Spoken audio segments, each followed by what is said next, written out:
In this video, I'm going over my first impressions of the new Fitbit Versa 2. Hey everyone, thank you for joining us today. If you want to stay up to date on all the new tech that's coming out and learn cool tips, tricks, hidden features, and how-tos, make sure you hit that subscribe button down below and tap the bell to turn on post notifications so you can be alerted every time we post new videos.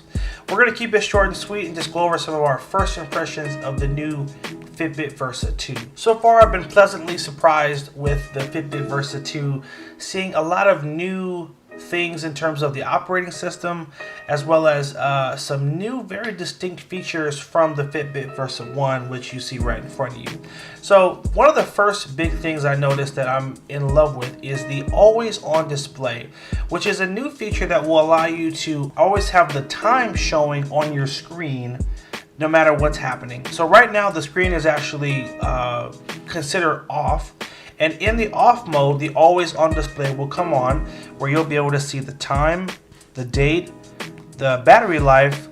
You'll see an indicator of how you're doing with your steps, and you'll see this other icon that I believe has to do with your activity level. So really cool. You've got this always on display. You don't even have to flick your wrist. It's just always going to show the time. This is something you can turn on and off in the settings. I've opted to turn it on because it's just more convenient. And I've longed for the smartwatches to have a feature like this where you can always have the time showing like a real watch does. So definitely excited about that. That was kind of the first big thing that stood out. The second thing, once I was able to get Alexa linked up with it, tested that out a couple of times. So you basically just hold down the power button for about 1 second. And that's what launches Alexa, and then you can ask it different questions. So I did ask it a lot of different questions just to really get an idea of how it works. And some of my observations are that it's great for on-the-go activities. For example, asking it to set a timer or an alarm for you or a task. I even tested it out where I was able to order something on Amazon that I frequently order. Like I order these things called Lara bars, and so I just said, hey, order more Lara bars, and so it found a previous order I made for those, added to the cart, and you basically give one more command that tells it if you want to buy or not, and it made the order for me automatically. So it was cool to see a feature like that. I could definitely see myself using that. Not a ton, but it's cool to have.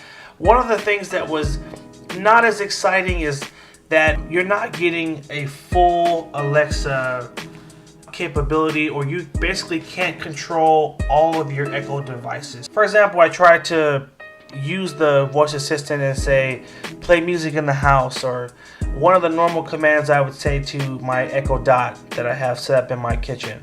And it doesn't communicate with those devices. It's independent of your other Echo devices. So basically it links with your Amazon account, but it won't link with your other Echo devices. And obviously this is the first day this thing is out, so maybe in the future they will add that functionality, but for now you get sort of a limited selection of things you can ask. You just can't connect directly to a device you already have, or you can't control any device you have in your house. So that was just kind of the takeaway. I was able to ask some really cool questions about, oh, when is the next football game on? What's the weather like today?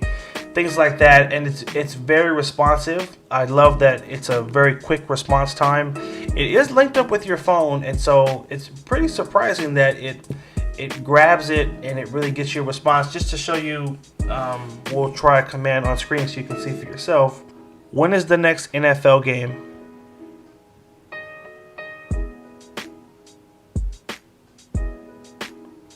So you figure that was about 3 seconds. So it shows us next game is going to be Thursday, Titans versus the Jaguars, blah, blah, blah. So I thought it was really cool that how fast it can basically send that command, because basically it's sending the command to your phone is searching it, and your phone is sending it back. So definitely was impressed with how fast the link is. There's not a big lag in between. I could definitely see myself using that feature. So although I was disappointed you can't control all your devices, it's still very handy and useful. So that was my second big takeaway of using it just for the first day. And my third takeaway is just looking at the operating system and how things have slightly changed. So swiping down from the top here, you actually have these new menu options here to control music, your Fitbit Pay, or your controls. So you've got these quick settings here that will allow you to do a night mode that basically will, well, I'll show you. It's a sleep mode, so you won't have any distractions. It dims the screen down. The screen doesn't come on when you click your wrist. You have a quick control here for the brightness. You have a do not disturb as well. You can turn your always on display on and off here, and you can also activate or turn off your screen wake. So I really like this follow-up, because these were a lot of things that you had to control in the settings. You had to go do 5 or 6 steps to get from the main screen to settings, to scroll down, to change. So adding those as quick options are a very convenient and very needed addition. So very happy with that. I'm going to continue to test it and play around with it, and I'll do a full review very soon, so stay tuned for that. But overall, I like what I see so far. I think Fitbit has definitely stepped it up, and you guys should definitely consider taking one of these. If you liked the video, hit the like button down below. Leave a comment down below. Let us know your thoughts. If you're not a subscriber, hit that subscribe button and stay tuned for more videos. Take care and have a good one.